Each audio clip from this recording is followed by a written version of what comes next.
सिंधी समुदाय ने दुनिया के कुछ सबसे सफल और धनवान उद्योगपतियों को जन्म दिया है। कराची से लेकर लंदन तक उनकी सोच, मेहनत और दूरदर्शिता ने पूरी दुनिया में कारोबार की दिशा बदल दी। आज हम बात करेंगे शीर्ष 5 सबसे अमीर सिंधी व्यक्तित्वों की, जिन्होंने अपने नाम को वैश्विक स्तर पर चमकाया। नंबर 1, श्रीचंद परमानंद, हिंदुजा जन्म, कराची, सिंध, ब्रिटिश भारत।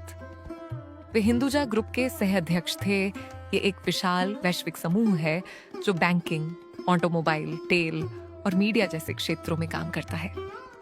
उनकी मेहनत और नेतृत्व ने हिंदुजा साम्राज्य को दुनिया के सबसे बड़े बिजनेस ग्रुप्स में शामिल कर दिया। इनकी अनुमानित संपत्ति लगभग 16.9 अरब अमेरिकी डॉलर थी। नंबर 2, गोपीचंद हिंदुजा। वे श्रीचंद हिंदुजा के भाई और वर्तमान में हिंदुजा ग्रुप के सह अध्यक्ष हैं। उनके नेतृत्व में परिवार की कुल संपत्ति 45 अरब अमेरिकी डॉलर से अधिक हो चुकी है, जिससे यह परिवार यूनाइटेड किंगडम के सबसे अमीर परिवारों में से एक बन गया है। गोपीचंद हिंदुजा आज भी सिंधी उद्यमशीलता, एंटरप्रेन्योरशिप का प्रतीक है। नंबर 3, प्रकाश हिंदुजा जन्म, शिकारपुर, सिंध। वे हिंदुजा ग्रुप के यूरोपीय कार्यों का प्रबंधन करते हैं और समूह को वैश्विक स्तर पर मजबूत बनाए हुए हैं। परिवार की कुल संपत्ति लगभग 37 अरब पाउंड आंकी जाती है। प्रकाश हिंदुजा की रणनीतिक सोच ने यूरोप में हिंदुजा ग्रुप की पकड़ और भी मजबूत की है।